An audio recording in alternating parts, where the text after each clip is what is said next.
Hey neighbor, today we're doing a little something different. I'm gonna give you a tour and show you what motorized equipment we use here at Hoss. We got several acres that we have to keep up here, and plus we have a pretty good sized trial garden. So I'm gonna go over each piece of equipment, show you what we use, show you how we use it, and give you my thoughts on each and every one of them. Now first of all, let me say, all this equipment today, I bought and paid for, so none of us was given to us. I'm gonna give you my honest feedback on all of it. Of course, I like it all, but I'm gonna show you the pros and cons of it. So there's some things about a few of them that I wish was different, but that's pretty much true with everything. So let's start out with the small stuff first. This is my brand right here for two-cycle equipment right here.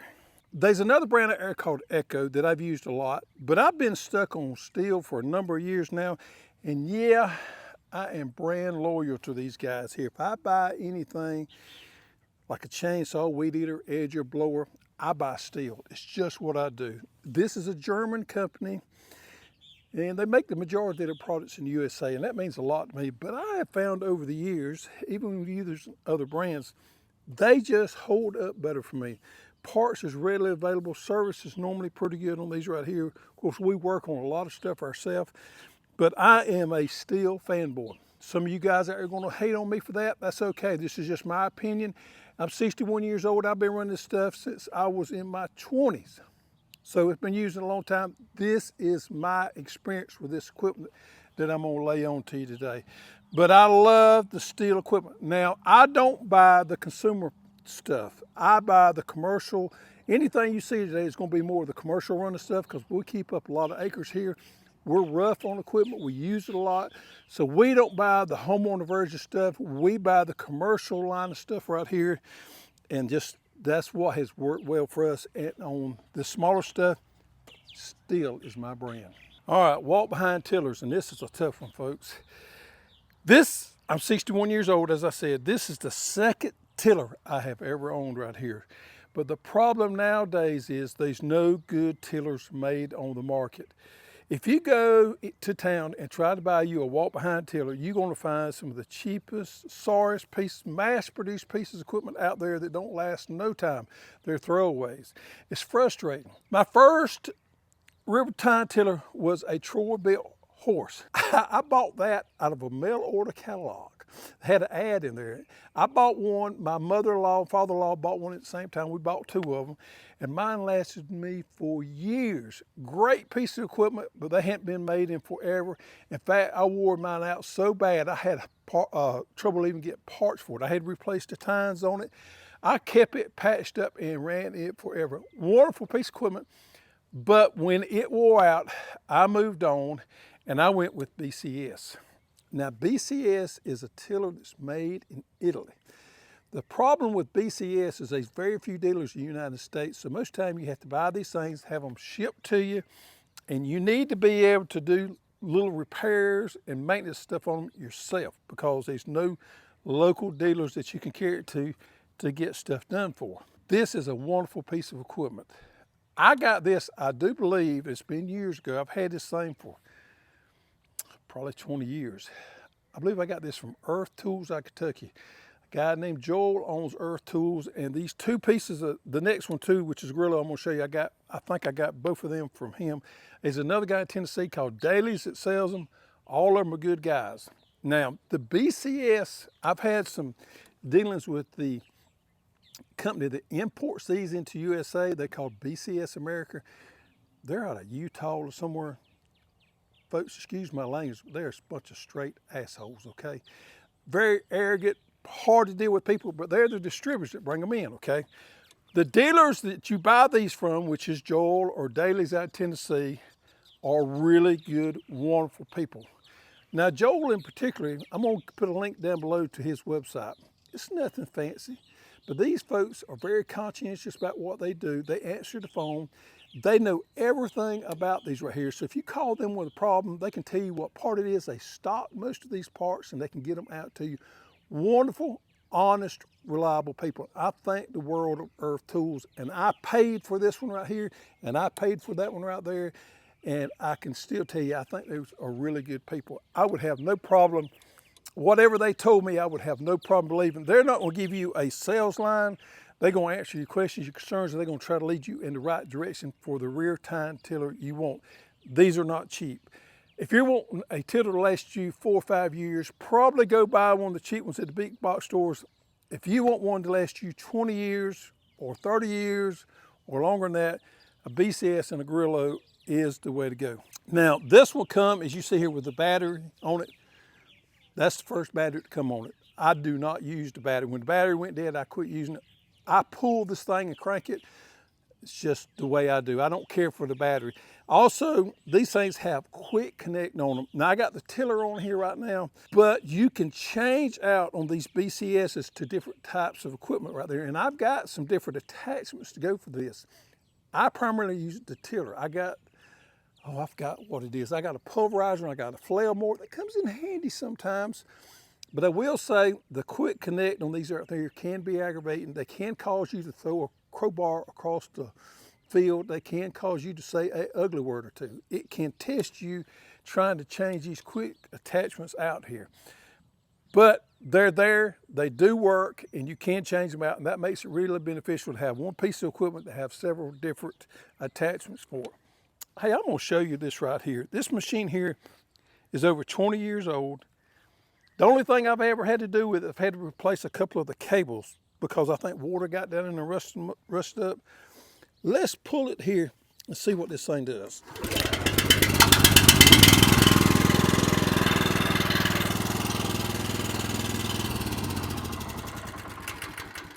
That happens about every time I get to want to use this thing. I pull it one time and it cranks up. I don't know if it's just this piece of equipment that's always done that for me, but I love this tiller because of that. I pull it, it cranks up. I've not serviced it like I should have. We've abused this thing. It is an animal. Now, this model right here is, I believe, what they call the 729 or maybe the 739. It comes with a fancy cover over here. It's got the model number on there. I took that off and got rid of it because it just got in my way. This thing's heavy. This is a man. So if you got a really big garden and you're kind of a tough big guy, you can handle this right here. It's gonna get a lot of work done quick. When you get to the end of the road and you have to turn this thing around, it's not for somebody that is weak in stature. If you got a female that runs a lot of tiller in your organization, your garden, or your wife or your daughter, or you got small kids, this is not the piece of equipment for you. They make smaller ones, but this one right here, you got to manhandle it, and it's gonna get a lot of work done, but it's more machine than the average person needs. All right, now let's move to the next one right here. This is a Grillo, and Earth Tools out of Kentucky also sells these. I believe they're the ones that bring these in from Italy. This is a real similar type to the BCS. It's a little bit less frills. It don't have quite as much options on it or attachments to it and things like that as the BCS does. I got a smaller one. Now this particular one right here is a G85D. We catch ourselves using this more than we do that one. This one does, I don't know what the size the tiller is. It's definitely smaller than the BCS there. If you got a tiller you want anybody can use, this is your one right here. This is your size right here. The Grillo works wonderful. I like the Grillo. They're normally speaking, they're a little bit cheaper than the BCS, but I'm not dissing the BCS. Wonderful piece of equipment. Both of these are not cheap. Both of these are gonna last you a long time, but they definitely cost a good bit of money. It's an investment. I probably had this one 10 years, I don't know, but we use them a lot. All right, folks, let's move into something you've probably never seen before. This is a walk-behind cultivator.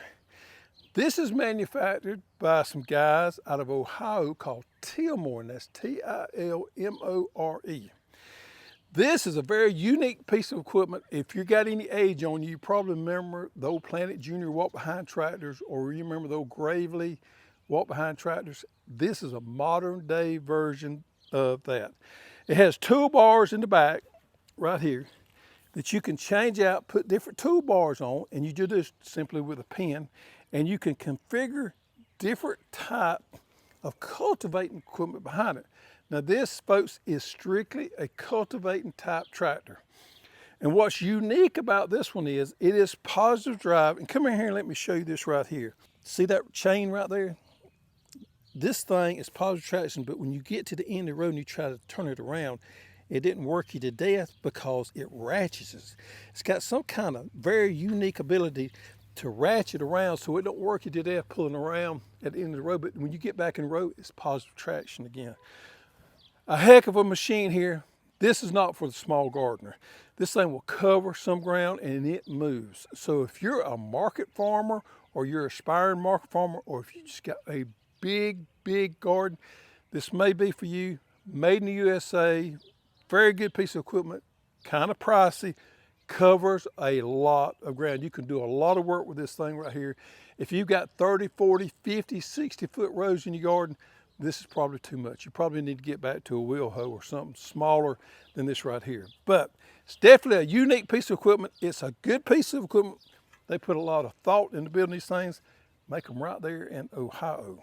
All right, folks, we got to throw a lawnmower in there. I've been mowing yards for a long time. So my first lawnmower I bought when I was 15, I love telling this story, when I was 15 years old. I worked in the fields and made enough money to buy a used rear engine snapper lawnmower. Now, snapper lawnmowers, especially the rear engine ones, back in the day was the thing. If you ever had one of those, you had stepped up in society. Boy, you was somebody if you had a snapper riding lawnmower. And I had saved up enough money to buy that so we could use it at our house. We never had nothing but a push lawnmower till I was 15 years old. And we got that ride lawnmower, man, we thought we was something. I had bought that, I think $300 or $350 for it. It put us on a new level. And when somebody rides by and sees you on a snapper rear lawnmower, you know they thinking that boy has arrived. Now, them things were slow according to today's standards. They were tough. If you know what I'm talking about on those old snapper rear engine mowers, put a comment below because it shows that you got some wisdom on you. And those things were tough. Snapper was the brand to go to back in the day. That was premier brand lawnmower. Unfortunately, that brand has gone away. After that came a brand called Exmark. Now, Exmark primarily was one of the first guys to come up with the ZTR or zero turn lawnmower. I can remember the day the company came into town and brought the first one I had ever seen, and they demoed it for us. I, at the time, had a lawn maintenance business, probably the biggest one in our community, and they brought that thing in and, man, showed it to us, and it's something we had never seen before. They were really good mowers. Exmark were the Cadillac back in the day. I must have wore out a dozen of them. Just like Snapper, they have since been sold off and bought off, and that brand has been diluted, and the Exmark is not near what it was at one time. I bought this piece of equipment probably about 2 years ago. We was in the need because my old Exmark had wore slap out. We had patched it up till it was not patchable anymore. I didn't want to go back with Exmark because they wasn't near what they used to be. So I kind of shopped around a little bit. Knowing what I know about lawnmowers, I knew kind of what to look for. I finally settled on a SCAG. Never owned a SCAG before in my life. I'm familiar with the brand. We've been really surprised about how well this mower right here has done. Now, when you look for a lawnmower, most people concentrate too much on the engine, about what the horsepower of the engine is. That's not what you need to concentrate on. You need to see how well this front end is built. You need to see how thick the deck is, how well constructed all those moving parts are, because that is what you're going to wear out first. Most of the time, those engines will wear out two lawnmowers. These engines, pretty much any of them do a really good job, but the wear parts on a lawnmower is deck, spindles, and front end. And this particular one right here, it's a commercial model, but it's very heavy duty, user friendly, has held up extremely well. For my first SCAG lawnmower, I like it. I definitely think it's a winner. All right, neighbor, this I've had probably 6 months. So we've got a couple of these here at the place, and we couldn't share one because it stayed busy so much. So I ended up going and buying one primarily for me to use. When I get ready to go somewhere or do something, I've got one for me out there. And I bought a Kubota. I've never bought a Kubota side by side before, but I bought this one because I was wanting a workhorse. This unit right here is a diesel, and this is what I consider a workhorse of a side by side. Now, if you're wanting one to run up and down the roads 50, 60 mile an hour, or to ride all weekend long and all that kind of stuff, this is not your equipment right here.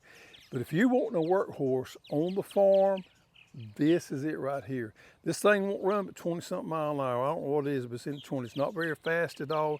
Probably not best driving, probably not the best riding one out there. It is probably the toughest out there. I bought this because I was needing something to work with. We pull a lot of trailers. This thing right here has more torque than any rest of them that I'm aware of. It is a diesel, so reliability on this thing is very good. It's very efficient on diesel. It being a shorter one there, I did not get the 4-seater because I simply didn't need that. And this is a dump bed right here. As you can see, this thing will dump. That does make it kind of handy. I like that feature of it. But this thing gets around in pretty tight places here. I can pull just about any trailer I want to pull with it. It's got torque like you would not believe. And look here, I don't need to go faster than 25 mile an hour. I normally run here on the farm here somewhere. I put 500 hours on this thing in 6 months, so I use it a lot. I love the Kubota right here. I think it's a winner if you're looking for a workhorse. Now, none of this equipment that you've seen here today is bargain equipment. All this stuff is on the higher end of what things cost. I'm not one of those guys that buys cheap stuff because I want something that's going to last me a long time, and I do not mind paying for quality. But I do want quality when I pay for it. So what you've seen here today is some equipment that has worked really good for us. It's not cheap by no means, but has lasted for us. Folks, we use it and we abuse some of it, okay? But I hope this helps you today. Try to make some decisions. Now, there's lots of more brands out there than what I've showed you today. But what I've attempted to do is show you things that has worked for us on our farm here at Hoss, has performed well for us, help you make a decision on what to buy or what you need on your farm.